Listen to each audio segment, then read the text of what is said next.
evitados não, proibidos mesmos, né? E aí a gente ganha espaço com a educação em sexualidade nas escolas por volta aí do início dos anos 90 com a chegada da AIDS. Então, com a chegada da AIDS, a escola teve que ser parceira da saúde e teve que entrar, né, na roda, como a gente diz, e arregaçar as mangas e a gente fazer, porque não tinha outro jeito da gente controlar essa epidemia que não fosse através da educação e da educação em sexualidade. Então, as escolas foram extremamente importantes nesse sentido desse trabalho de prevenção à AIDS. Então, por que as escolas fazerem educação sexual? Um dos motivos é que a escola, ela contribui, assim, essencialmente para a gente levar conhecimentos, seja conhecimentos para prevenir infecções, né, doenças, sejam conhecimentos para a gente evitar uma gravidez na adolescência, seja conhecimentos para preparar os nossos jovens para poder lidar com a sua vida, porque a sexualidade faz parte da vida desse jovem. E se a escola tem uma proposta de desenvolvimento integral do jovem ou da criança, não é? Então, como é que ela pode fechar os olhos para o comportamento, né, ligados à sexualidade? Não tem como, não é? Ela está ali no dia a dia dela. A escola é o principal centro de socialização das crianças e dos jovens. E é nesse processo de socialização que a sexualidade se manifesta. Então, é outro motivo que ela não pode fechar os olhos e dizer, não, isso aqui não me pertence. Não, isso aqui a gente não vai mexer com nada. Porque até fazendo isso, ela está fazendo educação em sexualidade. Só não é adequada, mas ela está fazendo educação em sexualidade. Eu comecei logo lançando uma pergunta, porque eu gostaria desse assunto, da gente não perder nenhum momento. Mas eu queria falar quem é você. Eu sei que muita gente já sabe, mas eu gostaria de deixar esse registro, que Lena Vilela, ela é enfermeira, né? Ela é graduada em enfermagem, Isso. É especialista em saúde pública e em sexualidade humana. Atua como... Há 25 anos você foi fundadora e diretora do CAPLAN, né? Do Centro de Estudos da Sexualidade Humana. Isso. Eu fui pesquisar sobre o que é o CAPLAN, desculpa, eu não sabia. E aí a gente vai ver que é uma instituição que trabalha, né? Que faz evento. É uma instituição, é uma organização que trabalha com a capacitação de educadores, especificamente professores. Não só os professores, mas a gente criou toda uma metodologia voltada para a escola e nossa grande experiência ao longo desses 20, acho que o CAPLAN agora já está com 28 anos, né? Eu dirigi o Instituto por 25 anos, mas já tem 3 que eu saí de São Paulo, voltei aqui para Alagoas e aí ele está nas mãos agora de outra pessoa, que é a Luciana, que foi uma pessoa que trabalhou a vida inteira junto comigo e que está dando, então, continuidade a esse trabalho, que é um trabalho exatamente focado nas escolas, né? Então, a minha grande experiência na vida como educadora em sexualidade foi exatamente em tentar descobrir uma metodologia, um jeito que os professores pudessem se sentir à vontade para falar sobre sexualidade com os alunos. E hoje você está criadora do método Papo Firme. Isso. Que método é esse? Me fala um pouquinho, vamos falar um pouquinho sobre o que é o método Papo Firme. O método Papo Firme foi um método que eu criei para ensinar os pais a conversar sobre sexualidade com seus filhos. Então, quando eu saí do Instituto CAPLAN, eu tive que me reorganizar, então eu resolvi, agora eu vou lá na fonte, que são os pais, né? Tem o trabalho da escola e tem o trabalho dos pais. E aí eu resolvi, então, embarcar nesse trabalho pelas redes sociais, onde eu pude encontrar os pais, porque antes das redes sociais era mais complicado. E eu tenho, desde 2018, eu venho fazendo então esse trabalho com os pais nas redes, né? Tanto no Instagram, quanto no YouTube, quanto no Facebook. Eu venho conversando com eles, mas criei especificamente um método, né? Que é um curso digital que eu criei para os pais, que é para eles aprenderem a lidar com a sexualidade do seu adolescente e poder fazer intervenções do mesmo jeito que a gente capacitava, né, que eu capacitava educadores na escola, hoje capacitar os pais para eles fazerem uma educação em sexualidade, não daquele jeito que, sabe, o dia a dia a gente vai tocando e do que eu tiver na minha cabeça, eu vou lá e falo e coloco e pronto. Não, sabendo o que é que você está fazendo, o que que você pode esperar do seu filho com essas ações que você está fazendo durante esse trabalho. Então, é um trabalho voltado para mães e pais, mais para as mães, que são elas quem mais me seguem, né? E é um trabalho através de um curso digital, onde eu tenho também um contato presencial online, né? Assim, ao vivo, na verdade, é nem presencial. É um trabalho online, ao vivo, com elas durante 3 meses, enquanto elas estão aprendendo, né, todo o processo do curso. Eu acho engraçado, o que eu acho até complicado quando a gente fala da sexualidade de uma forma tão preconceituosa, porque se nós formos ver a trajetória freudiana, quando ele diz que a criança era sexualizada, né? E ele traz a questão da sexualidade, foi um escândalo naquela época, mas no pleno século XXI, em 2021, a gente ainda percebe um escândalo quando se trata da sexualidade das crianças e dos adolescentes. Não só dos adolescentes, que já estão numa fase mais adiantada, que é da inserção mesmo, e que a gente vê também tradicionalmente que os pais levavam os seus filhos, né, para os bordéis e tal, e todo um preconceito com relação às filhas adolescentes, mas ainda a gente vê um revestimento de preconceito muito forte na nossa sociedade. Não é, Helena? Sim, o preconceito que ele é a consequência, né, de uma série de tabus e de uma cultura, né, de uma herança cultural de milhares e milhares de anos em relação a esse olhar para a sexualidade. Então, é por conta disso que a gente ainda tem muita dificuldade para conversar. Eu até vejo muitas mães que elas querem conversar com seus filhos sobre sexualidade, ou até quer que na escola aconteça o trabalho de educação em sexualidade, mas ficam receosas, ficam com medo, porque como não tem conhecimento sobre a sexualidade, tanto na infância quanto na adolescência, qualquer coisa que é dita ou falada, elas não acreditam que o seu filho ou a sua filha já possa estar pensando nisso ou querendo saber sobre isso.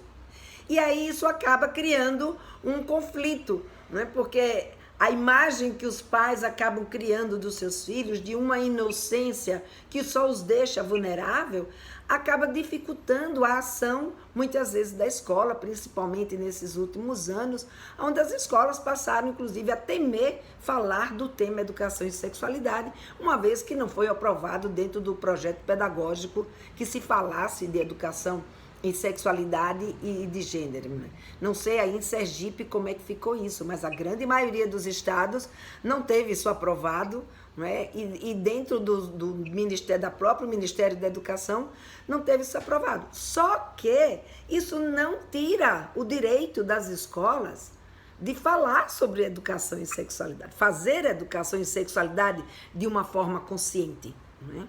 Então, esse direito está assegurado pelos os parâmetros, primeiro pelos parâmetros curriculares, né, que foram instituídos, que não foram totalmente destituídos nesse momento, só está sendo substituído por outros que excluiu, mas não proibiu, né?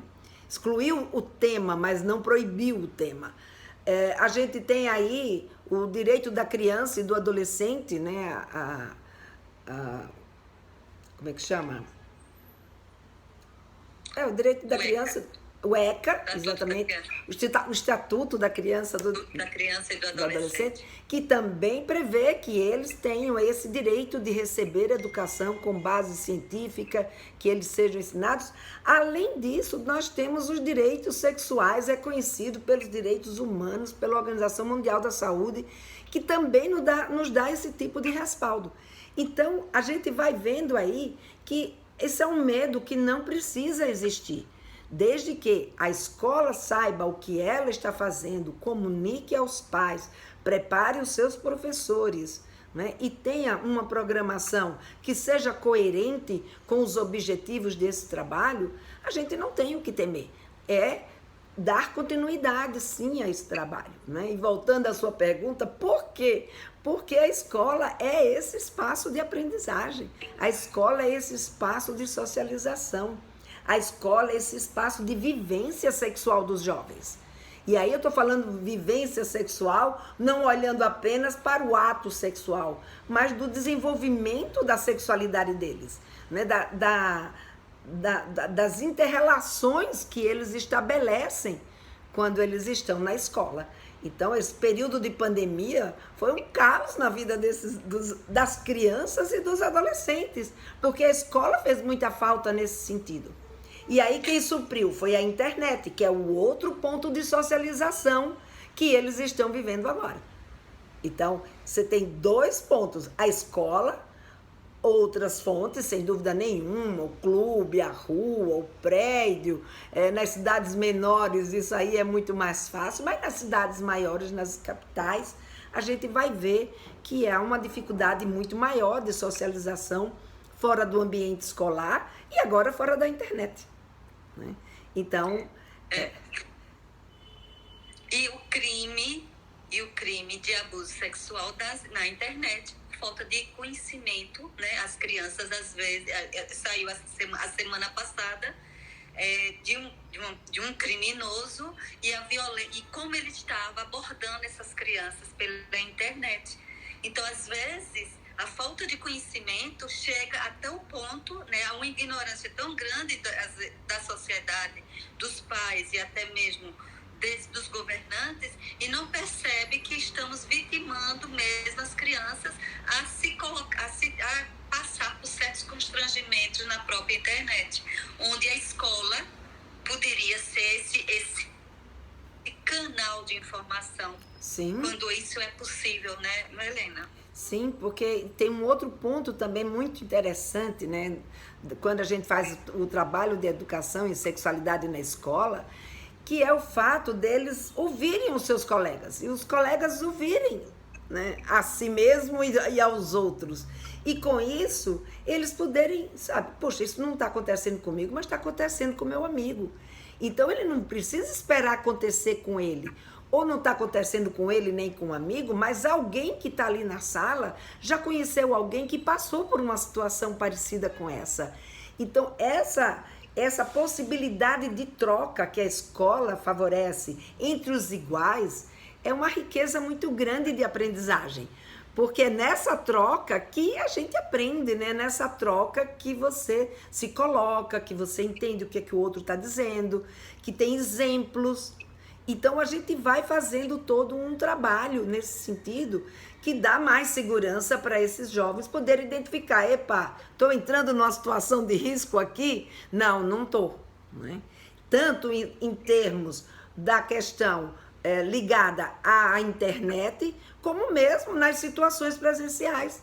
Porque a gente sabe também, né, que dentro de casa, junto com os amigos, com pessoas próximas dessa família, é onde está o maior índice, né, de pessoas que abusam de crianças e de adolescentes.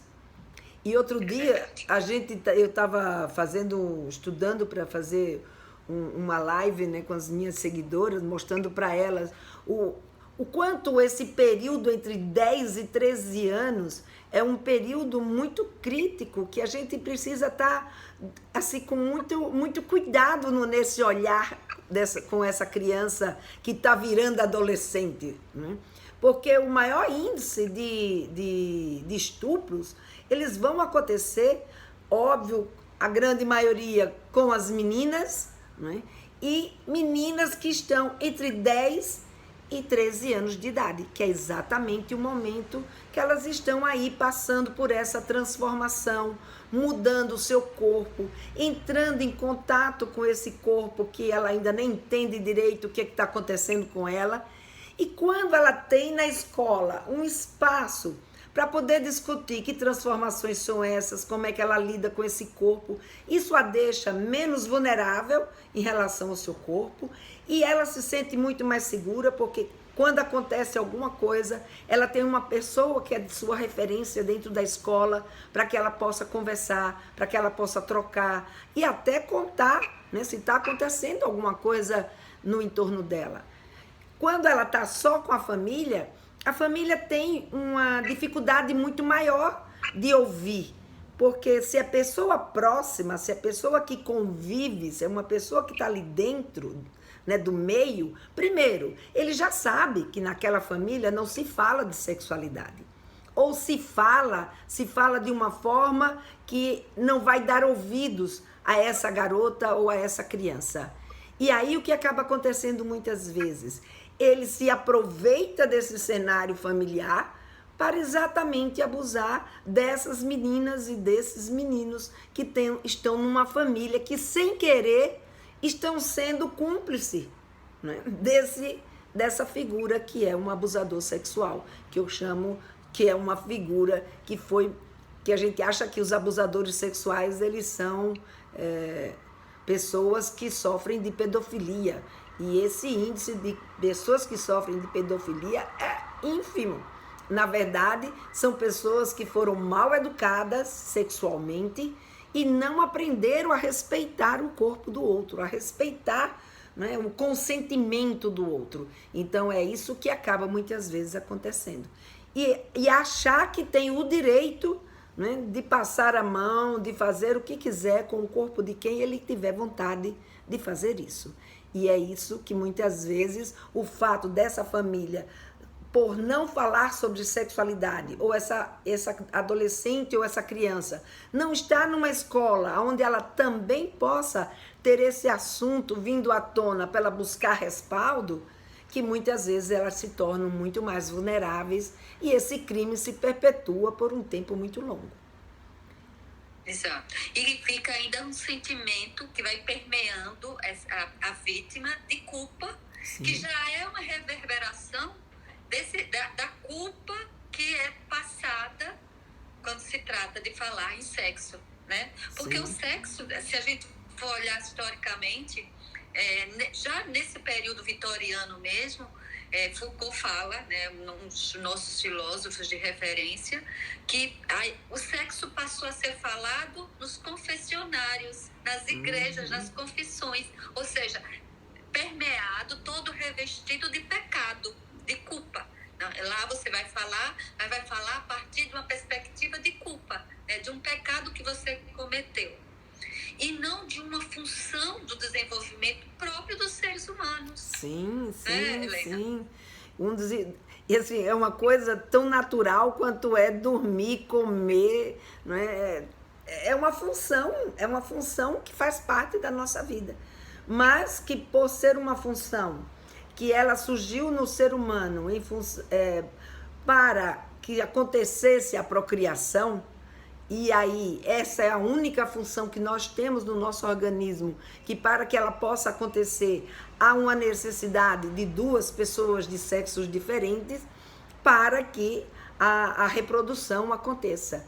E essa reprodução, ela envolve questões econômicas, questões sociais, questões morais. E por conta dessa condição dessa nossa função, ela foi permeada de tabus e de preconceitos de acordo com o conhecimento que se tinha na época e de acordo, né, com os interesses sociais, econômicos que estavam naquele momento. E isso que a gente vem carregando até hoje. Então tem coisas que a gente faz na nossa vida que a gente imagina que é da natureza humana e não é da natureza humana. Não é da natureza humana a gente não querer fazer sexo. Não é da natureza humana a gente não sentir vontade de fazer sexo. Até hoje já se considera o assexuado com essa possibilidade. Mas o que não é da natureza humana é a gente achar que não tem o direito de sentir esse tipo de desejo. Que sentir esse tipo de desejo é uma coisa que não é da natureza humana, quando de fato é da nossa natureza. E é uma coisa que eu converso sempre com os educadores, tanto com os professores quanto com os pais, que essa entrada na puberdade é o quê? Ela seria uma segunda gestação desse garoto e dessa garota.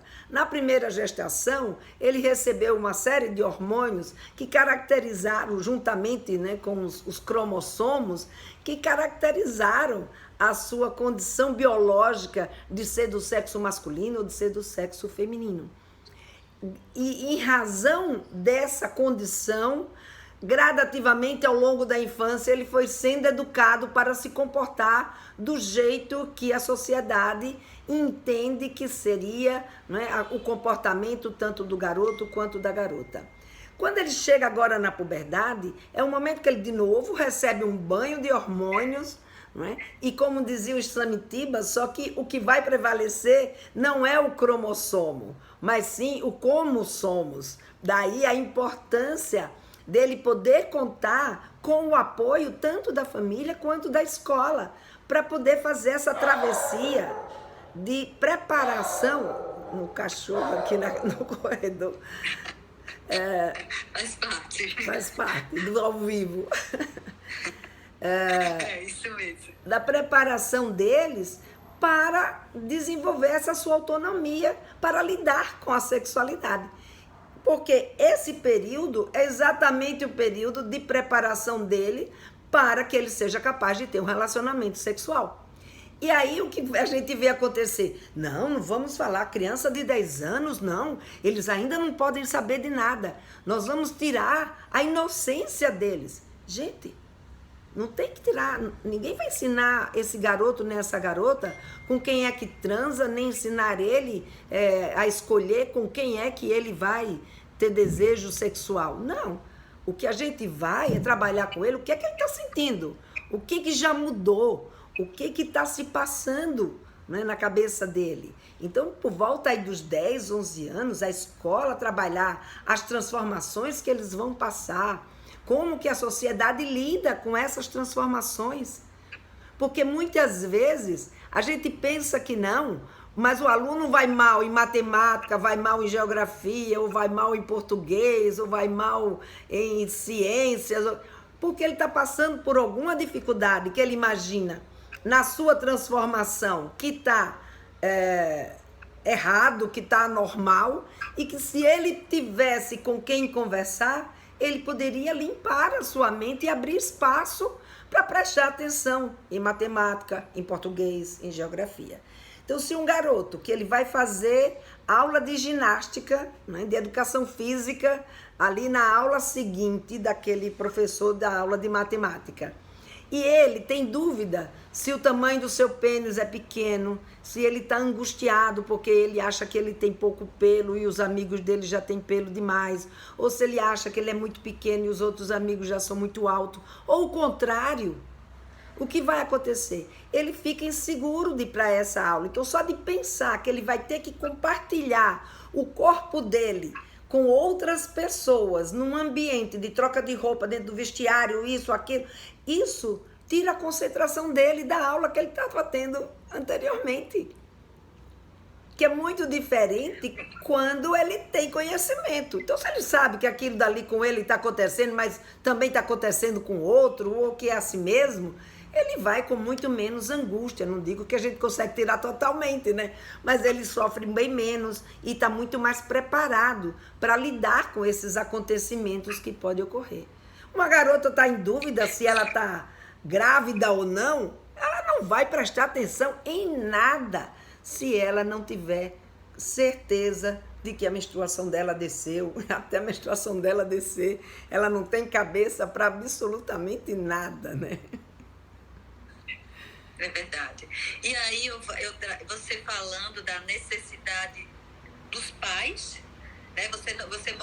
Você fala que é importante que os pais falem, conversem com seus filhos, e é importante que a escola fale e converse e socialize. Eu fico pensando na formação, nessa formação que é necessária, que você disse que já está trabalhando com esses pais no seu método Papo Firme.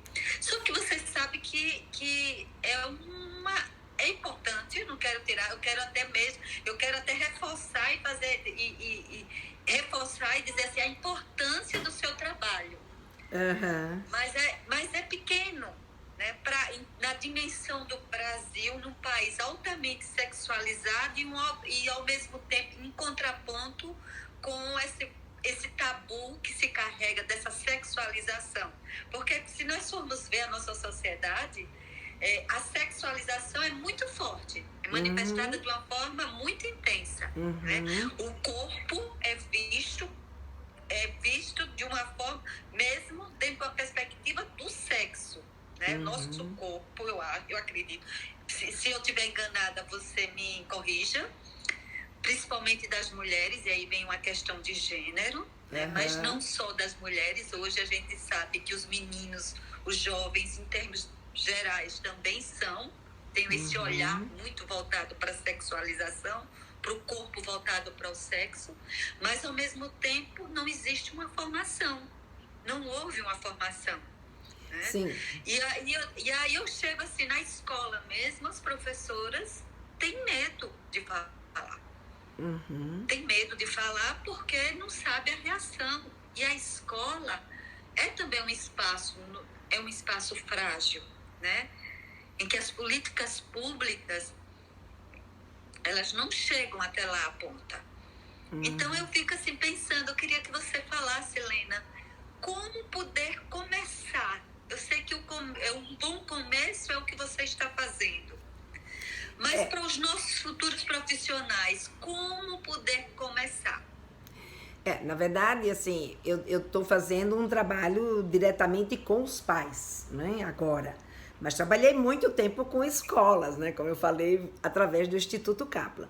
No Instituto Kaplan, com as escolas, a gente começou fazendo um curso de capacitação, e eu lembro que quando a gente começou esse trabalho, 80% das pessoas que iam fazer os nossos cursos de capacitação, elas eram psicólogos, ou então enfermeiros, enfim, eram profissionais da área da saúde que iam fazer esse tipo de capacitação com a gente no Instituto Kaplan. E quando eu estava para sair do Instituto Kaplan, nas últimas capacitações que a gente fez, que eram com um curso que as pessoas que se inscreviam, não era um projeto social, não é, que a gente trabalhou em parceria com a secretaria e tudo mais, a maioria eram professores que estavam indo procurar esse tipo de trabalho com a gente. Então, estava havendo uma mudança nessa perspectiva. Então, nós começamos o nosso trabalho, primeiro oferecendo o que a gente sabia, né? Do mesmo jeito como eu faço hoje com as mães. Eu entro na internet e todo dia eu publico um vídeo no meu canal, né? No meu canal aqui no Instagram, né? Que é @Lena_Vilela, no meu canal no Facebook, no meu canal no YouTube. Todo santo dia tem vídeos gratuitos que eu publico nesses meus canais, e 2 vezes por semana eu publico uma aula completa de quase 1 hora de conversa, né, de lives que eu fiz, sempre sobre algum assunto, algum tema ligado à sexualidade na adolescência. Eu acabei pondo o foco do meu trabalho na sexualidade na adolescência. E com isso, né, gradativamente as pessoas começam a saber de mim. Então, por exemplo, no Facebook eu tenho mais de 40 mil pessoas que me seguem, no YouTube eu tenho 5 mil que me seguem, no Instagram eu tenho quase 14 mil que me seguem. Então, gradativamente vai se formando um bolo de gente, e a internet tem essa grande vantagem, né, da gente poder estar conversando e milhares de pessoas poderem nos ouvir, tanto na hora que a gente está ao vivo, como depois, porque fica lá, fica gravado, e as pessoas podem ter acesso a esse tipo de conteúdo. Mas é óbvio que isso é muito pouco, né? Perto da dimensão do Brasil, isso um pontinho de areia. O que nós fizemos no Instituto Kaplan? Como que a gente começou um trabalho com escolas, um trabalho efetivo com as escolas? Através de projetos sociais. Então, nós criamos uma metodologia no Instituto Kaplan, que foi uma metodologia baseada em jogos. Primeiro, a gente fez todo um estudo da realidade do professor. Então, no começo, a gente chegava com projetos mirabolantes, maravilhosos, né, para serem tocados pelo professor, só que esse professor não tinha tempo. Ele não era pago para ficar horas a mais na escola. Ele não tinha carga horária definida para ele falar sobre sexualidade com os seus alunos. Ele não tinha um preparo, muitas vezes, né? Porque na sua formação não existe esse preparo, nem do professor, nem do enfermeiro, nem do médico, ou seja, nenhuma. Agora, uma ou outra escola de pedagogia já começou a colocar na sua grade, que eu acho que esse é um ponto fundamental. As escolas de pedagogia ter um espaço para trabalhar, uma vez que falar de sexualidade, fazer educação em sexualidade, é um papel da escola. Os cursos de pedagogia não podem deixar os seus professores continuarem a se formar sem receberem um preparo para lidar com a sexualidade. Porque não adianta o professor ir lá e dizer assim, vou dar uma aula de sexualidade. Sobre o quê? Deixa eu ver o que é que eu gosto de falar. Não é assim. Um trabalho de educação em sexualidade precisa ser planejado. A gente precisa, do mesmo jeito que a gente fez um diagnóstico da vida do professor, do que o professor seria capaz e como que a gente poderia prepará-lo, a gente também fez um estudo das necessidades da escola e daquilo que a escola efetivamente tinha condições de dar conta. Então, no Instituto Kaplan, a gente acabou pondo foco no trabalho de prevenção. Então, a gente trabalhava com prevenção às ISTs e com a prevenção à gravidez na adolescência. Esse foi o nosso grande foco de trabalho no Instituto Kaplan. Então, o que a gente fez? A gente criou uma metodologia através de jogos. Por que através de jogos?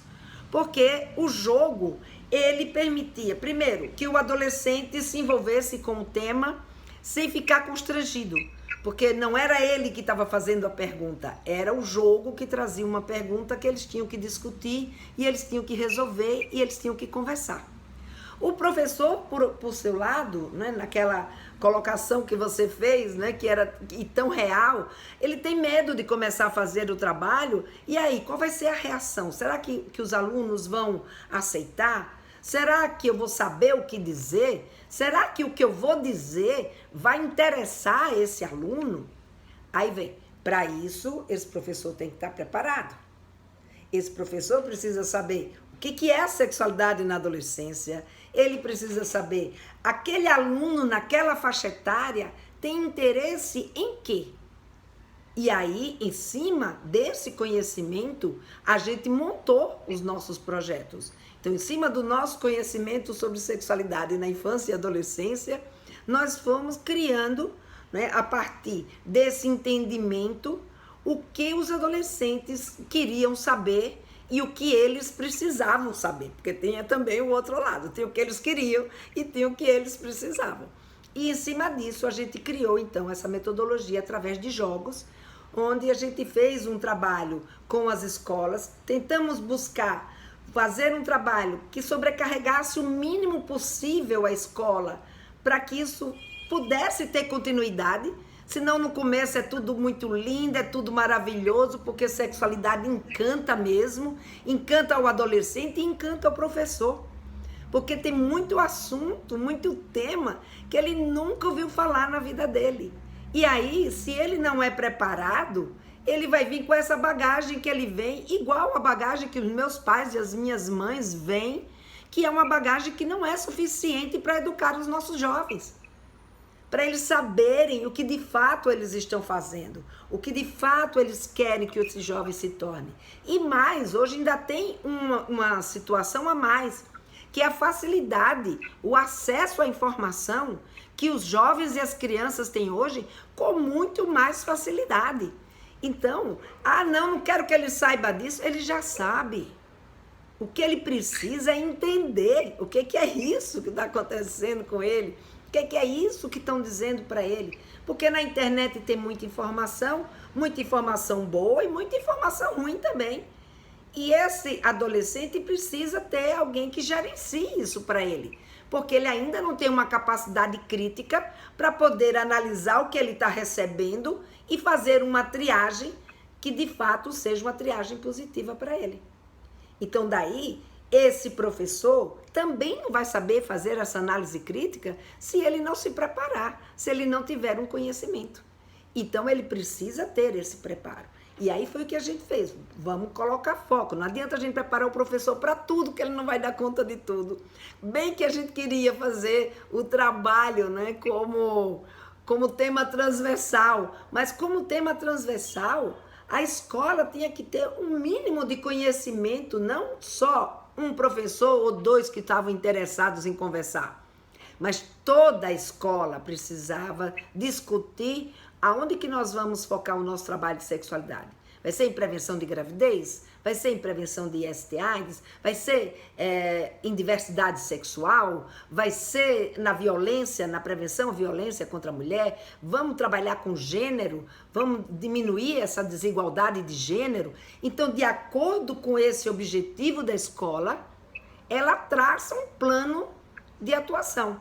E para esse plano de atuação dar certo, precisa ser conversado sobre isso, sobre isso, sobre isso, sobre isso, sobre isso. Os professores sabem falar? Não. Então, eles vão ser preparados. Então, vamos chamar quem tem o know-how, né, para preparar esses professores para falar sobre isso, para que esses alunos, ao final do ano, eles sejam capazes de... Tem que ter clareza. Não pode começar um trabalho sem saber aonde é que a gente quer chegar. Porque se a gente não sabe onde quer chegar, todos os caminhos são maravilhosos. E aí você não chega em lugar nenhum, entendeu? Você se perde num labirinto. E sexualidade, ela é mestra nisso. Você começa a falar de gravidez na adolescência, é inevitável, você tem que falar de gênero. Você vai falar de gênero, é inevitável, você vai ter que falar de diversidade sexual. Você vai falar de diversidade sexual, é inevitável, você vai falar de violência. E se a gente não toma cuidado, a gente se perde, porque infelizmente a gente não tem todo o tempo do mundo para fazer esse trabalho na escola. Então a escola precisa ter clareza, aonde é que está doendo mais nesse momento? Então é em cima disso que nós vamos trabalhar. Amanhã, quando isso daqui já estiver mais suave, aí a gente vai trabalhar nesse outro foco. Porque assim a escola pode dar conta. Pelo menos foi como nós começamos no Instituto Kaplan, e com isso a gente criou um projeto que a gente se utilizou do quê? Do caminho que as escolas já faziam. Então, a gente não inventou nada de novo em termos de logística para fazer essas capacitações. Então, como é que a Secretaria de Educação trabalha? Ela trabalha com um grupo como é que, eu não sei mais agora os nomes, né? Na época que eu trabalhei com o Vale Sonhar, a gente tinha lugares que eram supervisores, tinha outros que eram coordenadores pedagógicos, tinha outros que eram, como é que eles chamavam? Tinha um monte de nome. O nome era que não faltava, mas enfim, era aquela figura, eu vou chamar aqui de coordenador pedagógico, que ele era o representante, né, daquela disciplina ou daquela escola, dependendo do tamanho da escola, não é? Que ele participava das outras capacitações para levar alguma novidade para dentro da escola. Então a gente usava essa figura, que era a figura responsável, ou era um diretor da escola, ou era o vice-diretor. A gente nunca gostava que fosse o diretor nem o vice-diretor, porque depois eles não tinham tempo para repassar esse conteúdo. Então, a gente sempre tentou prestigiar e sempre pediu que mandasse um coordenador pedagógico que chegasse nesse treinamento e fosse capaz de repassar esse conteúdo para os seus professores nas suas escolas. Então, a gente tinha um elemento. Então, aí, como você falou, mas aí é muito pequenininho, né, Helena, você trabalhar direto com os pais. Sim, como seria muito pequenininho a gente trabalhar com uma escola, com 2 escolas, com 4 escolas. Aí, o que a gente fez? A gente entrava de sola em toda a rede estadual. Então, a gente chegou aí em Sergipe, por exemplo, a gente implementou o Vale Sonhar em todos os municípios de Sergipe. Não teve um único município que ficou de fora. Então, aquela história, não chega lá na ponta, chegava lá na ponta. Por quê? Porque a gente criou um jeito, e mais, você tinha que criar um jeito também que fosse econômico. Porque a gente até tinha fôlego para chegar e capacitar todos os municípios. A gente tinha bastante educador no Instituto Kaplan, mas o custo-benefício era muito alto. Então, a gente não tinha condições de fazer isso. Então, eu ia, por exemplo, Sergipe, eu fiz, porque tenho uma paixão por Sergipe, sempre gostei muito aí do estado de Sergipe, Aracaju, tenho bons amigos, pessoas muito queridas, então eu sempre tive uma afinidade muito grande por Sergipe. Eu dizia, não, aliás, Sergipe e Alagoas, né, que eram as minhas 2 grandes paixões. Eu dizia, não, treinamento em Alagoas e Sergipe, quem vai sou eu, né? Então, o que eu fazia? Eu treinava os coordenadores pedagógicos e esses coordenadores pedagógicos, na sua escola, capacitavam os professores da sua escola. E aí a gente tinha uma supervisão que ele tinha que me trazer de volta o que foi que aconteceu com aquilo que ele levou para a sua escola. E aí a gente criou, né, um jogo, que era um jogo que facilitava. Então, toda a capacitação que eles faziam era em cima de oficinas que estavam nesses jogos. Então, eles não tinham que estudar, que pesquisar, até aqueles que queriam faziam isso, né? Mas a gente já dava tudo mastigado, que era para quê? Para o professor ter tempo de fazer aquilo que a gente esperava que eles fizessem para poder levar esse trabalho para dentro das escolas. Então, eu creio que o começo é através de uma boa metodologia, de uma definição de uma boa metodologia, que ocupe o menos possível, né, a vida desse professor, mas que seja eficaz para cumprir com o objetivo pelo qual se está trabalhando educação e sexualidade de uma forma programada dentro dessa escola. E fazer parceria com a Secretaria de Educação. E não apenas com a escola A, com a escola B, com a escola C, como eu fiz muito isso no início da minha carreira, e isso não levou a um volume.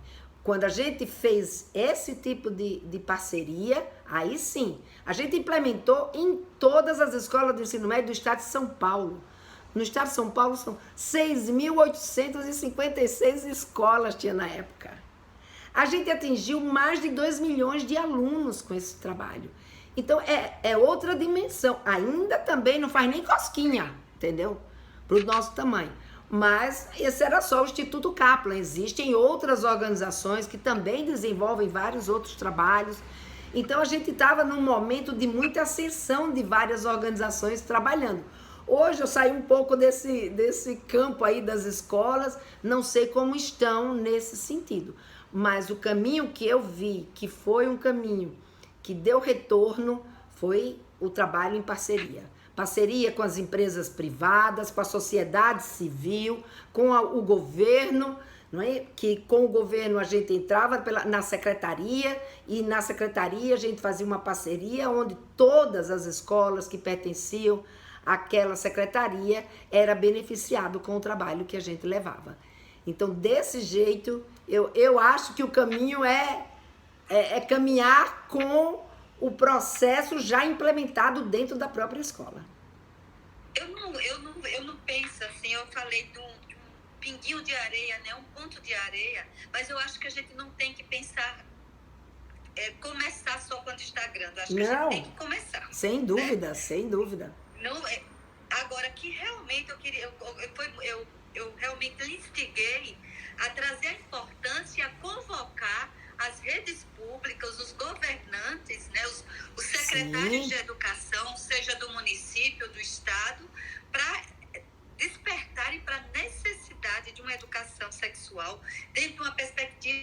que é um direito da criança, é um direito do adolescente, é uma orientação da OMS, da ONU, né, Organização Nacional das Nações Unidas. Então, eu acho que são organizações que realmente têm um respaldo, né, um respaldo científico internacional, que demonstra, que comprova a importância dessa formação.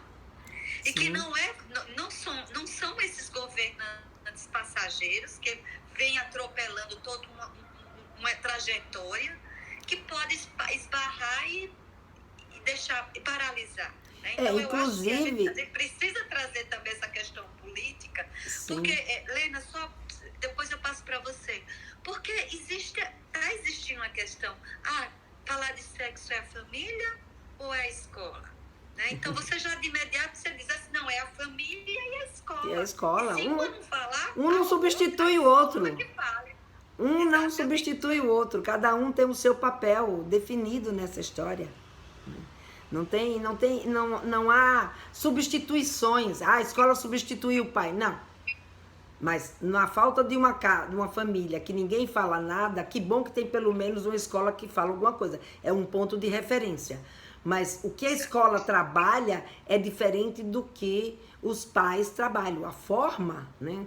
Talvez eles falem do mesmo assunto, mas a forma e o que está envolvido é completamente diferente. Então, um pai, uma mãe pode chegar e trabalhar com seu filho, a sua filha, os seus valores, as suas expectativas, o que é que ele deseja, o que é que ele quer. A escola, ela tem que assumir um papel, o que é isso aqui que é certo, ou seja, que se estudou e que se diz que isso aqui é positivo, isso daqui é negativo, ou às vezes não é nenhuma questão de positivo nem de negativo, mas isso aqui acontece essa questão com o seu corpo, isso e aquilo. Isso aqui vai acontecer, essas outras questões. E aí, o educador, o educando, né, ele vai poder, baseado nas informações que ele recebeu, tomar a decisão dele. A mesma coisa, ele também vai fazer com que o pai e a mãe diz. O pai e a mãe vão trazer os seus valores, suas expectativas, o conhecimento que eles têm a respeito daquela situação e vai colocar para os seus filhos. Se o seu filho vai aderir ou não, depende da convicção com que isso foi trabalhado, com que isso foi dito para esse filho. Do mesmo jeito, a escola depende da convicção e da metodologia que foi utilizada, se fez esse adolescente acreditar que aquilo que foi dito para ele vale a pena ele ouvir, vale a pena ele levar em consideração. Então, ambos, tanto escola quanto família, têm um papel extremamente importante e a escola se destaca nesse sentido de poder trabalhar com o grupo e a família se destaca no sentido de poder trabalhar no seu individual, com o seu filho. Então, essa é a grande diferença. A escola olha a comunidade, a família olha o seu filho, a sua filha. Então, são olhares diferentes. A escola olha um problema que está afetando a comunidade escolar ou aquela sociedade. Por exemplo, a gravidez na adolescência. Por exemplo, as meninas que deixam de ir para a escola porque não tem um absorvente para usar. As meninas que estão sendo abusadas e que estão machucadas e não têm condições de sair de casa para ir para a escola. Então, de acordo com a realidade, a escola vai fazendo esse tipo de abordagem. E em casa, de acordo com o que eles têm de valores e expectativa, se vai trabalhando aquilo que eles desejam e aquilo que os filhos deles também desejam e esperam, né? Nós recebemos, Nanda Seabra entrou aqui, entrou pessoas com referência da psicologia, isso é importante, a psicologia está presente, teve Ednísio também entrou, porque é uma questão realmente que tanto para homem, tanto para mulher, não importa o gênero, a sexualidade está presente e é sempre necessária essa discussão. Eu queria registrar, Lena, a gente já está no final, porque já estamos com quase 1 hora de conversa, Nossa, né? passa muito rápido. O livro.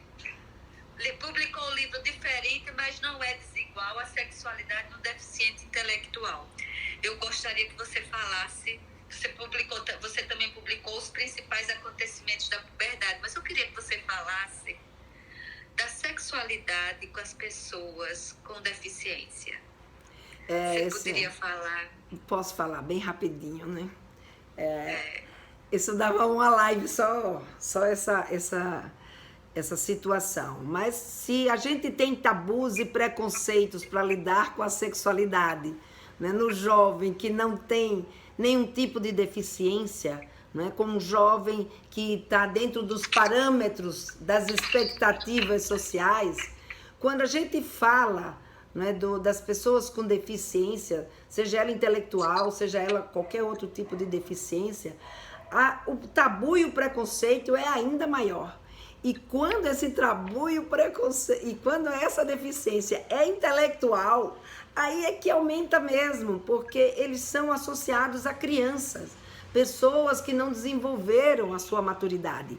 E com isso, o que acaba acontecendo é que eles são tratados como sendo crianças, quando muitas vezes já se desenvolveram, já até chegaram na adolescência, e esses pais e esses educadores não aprenderam a lidar com a sexualidade dessas pessoas, porque se acredita que pelo fato de ter uma deficiência como essa, do mesmo jeito como você falou no início, que se acreditava que a criança não tivesse sexualidade, e é Freud quem traz essa referência pra gente, né? O primeiro a falar, opa, não é bem por aí não, a criança tem sim, né, a sua sexualidade.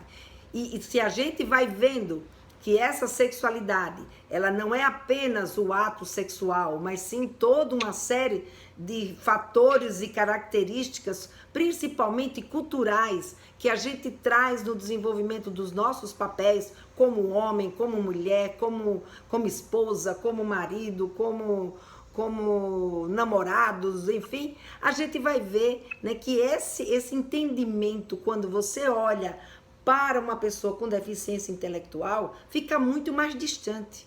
Não, imagina, eles não têm esse tipo de sentimento. E quando aparece a sexualidade, ou seja, quando aparece aí o comportamento sexual, que eles começam a se masturbar, ou que eles começam a se interessar por outras pessoas, ou por quererem pegar alguém, por querer beijar, querer abraçar, querer pegar, querer sentir o outro, começa a se perceber e achar que não, eles têm um problema, é mais um problema, né, a sexualidade das pessoas com deficiência intelectual. Só que não é bem assim. Eles vão desenvolver a sua sexualidade do mesmo jeito que qualquer outra pessoa. Aonde está a diferença? Na capacidade cognitiva e na capacidade adaptativa.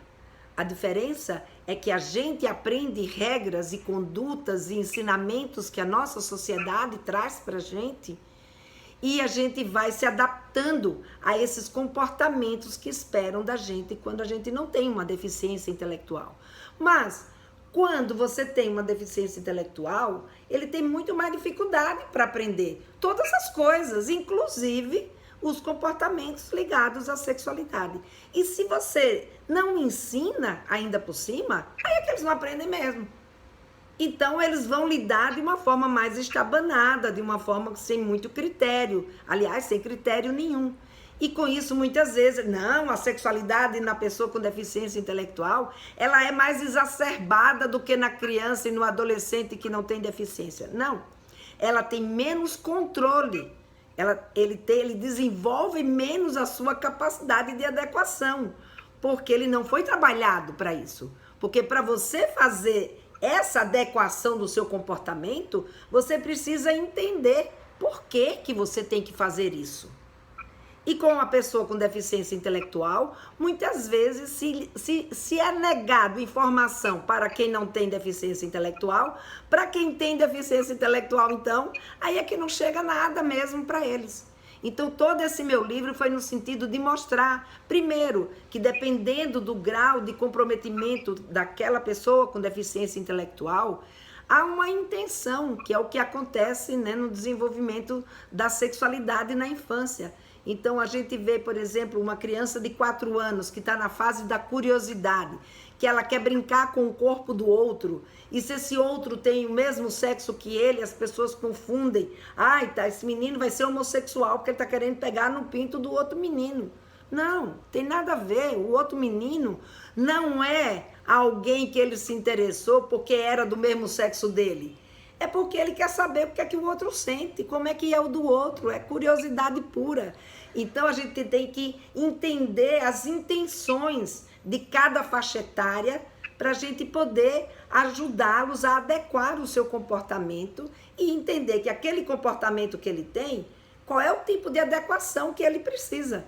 Então, de acordo com esse entendimento, então todo esse meu livro eu trago todo um trabalho onde eu descrevo, né? Eu fiz aí uma mistura de Freud, Piaget, Erik Erikson, para tentar encontrar aí uma teoria que mostrasse para os pais todo esse processo, o processo biológico, mas também o processo psíquico e o processo social e cognitivo, para poder a gente juntar as 4 áreas para poder entender o que se passa com uma pessoa que tem deficiência intelectual e poder agir frente às suas necessidades.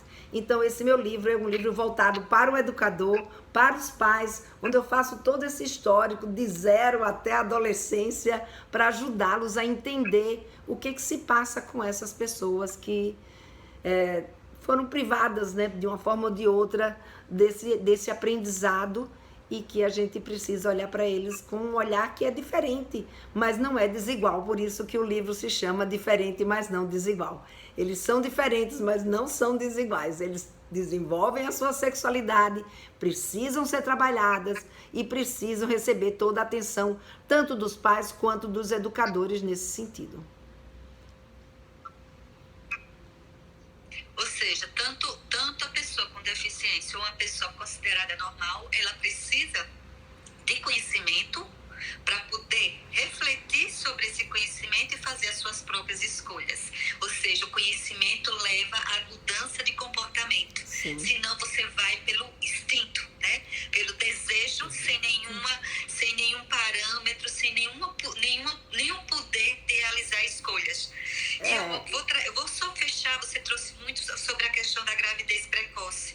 E normalmente atinge mais as mulheres, as meninas, das classes menos privilegiadas, das classes mais pobres, onde a família não tem um conhecimento, né? Onde esse conhecimento sexual não circula de forma concreta. E quando circula motivada por questões sociais muito fortes. Eu queria perguntar a você, Helena, como você orientaria um professor que quer iniciar da aula, né, falar sobre a sexualidade numa escola de classes mais populares? Ele deve usar uma linguagem mais científica ou usar mesmo palavras do senso comum? Olha, primeiro assim, a gravidez, ela acaba acontecendo, fazendo um recorte aqui da sua fala, que às vezes a gente tem essa ideia, não, ela acaba comprometendo mais as meninas de classe mais baixa porque elas têm menos informação. Na verdade, elas acabam comprometendo as meninas de classe mais baixas porque elas não têm recursos para fazer abortos ilegais em segurança. Então, elas acabam optando por dar continuidade a essa gravidez. Mas as classes mais abastadas também têm um índice de risco de gravidez muito alto e de, inclusive, gravidez, que a gente não tem dados aí sobre aborto no nosso país.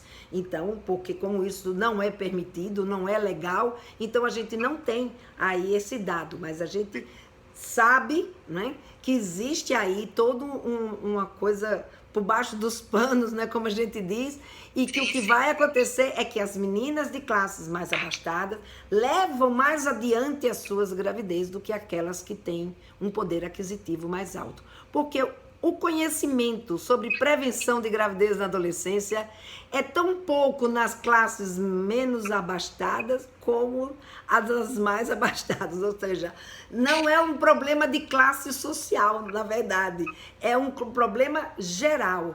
E numa escola, como é que diz?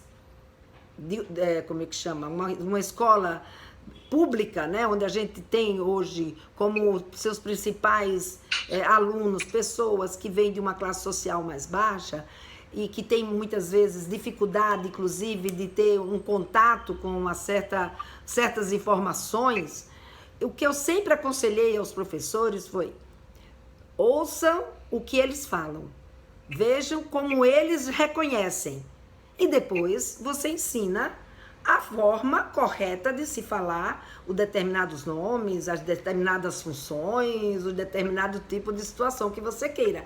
Mas é importante você ouvir o que eles têm para dizer e ouvir de que jeito eles se reconhecem e reconhecem aquele fato. E aí, em cima desse... não chamo de pênis, chamo de pinto. Ok, chamou de pinto, a gente chama... Então, isso aqui, como vocês conhecem como pinto... Tá? Também tem um outro nome, que é um nome científico, que se chama pênis. E aí a gente vai trazendo. A vulva, todo mundo conhece, muita gente conhece por vagina, outros conhece por pepeca, outros conhece... Então, como é que vocês reconhecem? Escrevam aí os nomes que vocês se reconhecem. Tem uma brincadeira que a gente fazia muito. Escreva aí o nome de pênis que vocês conhecem. Quem escrever mais nome do pênis para pênis, a gente ganhava ponto, inclusive. E a gente ficava descobrindo, esse era um jeito da gente descobrir o que eles já sabiam sobre isso, né? Como é que eles chamam? Muito bem, mas o nome correto é esse. Então, vamos fazer um acordo aqui, que aqui na nossa aula, a partir de agora, já que vocês já aprenderam uma coisa nova na sua vida, a gente vai passar aqui a falar esse nome, não mais o nome pejorativo que a gente nem fala o pejorativo, o nome que vocês estão habituados a utilizar lá fora. Esse nome vocês usam com seus amigos.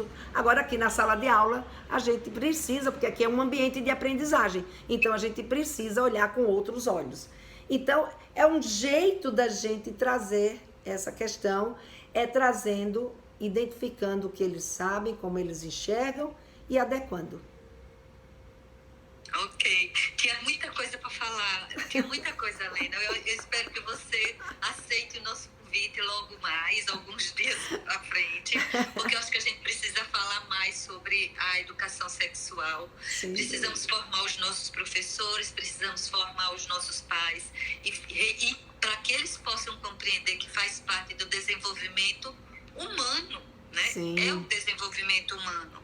De separar, fazer essa separação é tornar desumano, né? É querer tirar uma função que é própria do ser humano. E não consegue. O pior de tudo é que não consegue. Só se frustra, só sofrem e só cria condições inadequadas para a gente ver esse índice de gravidez alto, o índice de STs altos, a gente vê esses índices de violência contra a mulher alto, a violência contra a diversidade sexual alto, enfim, tudo que a gente não quer que aconteça. E tem um único caminho que eu vejo: a educação.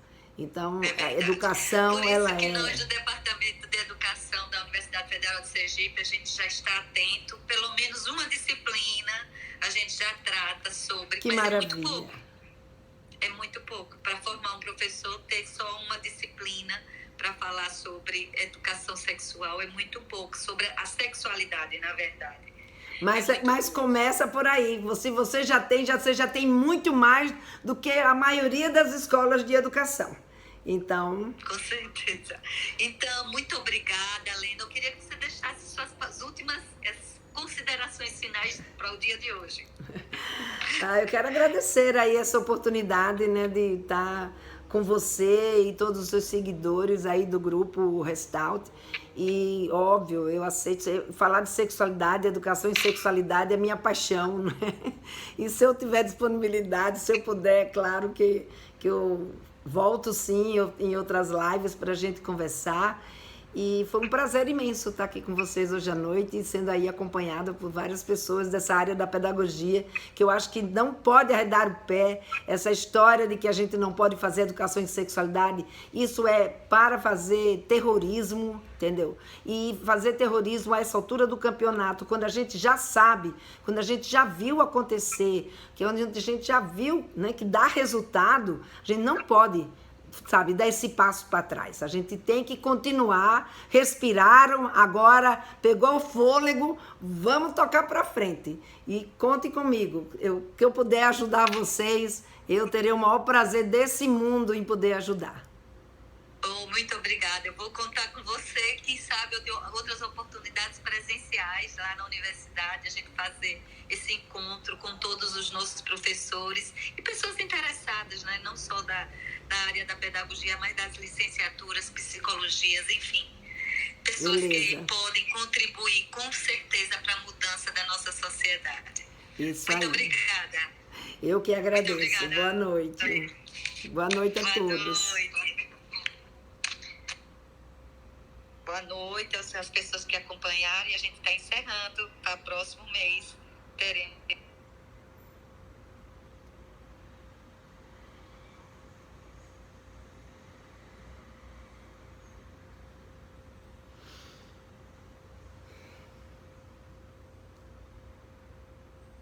Pronto. Nada do que você preparou era o que era para falar. Um pouco. Lena, se não for, não adiantou de nada.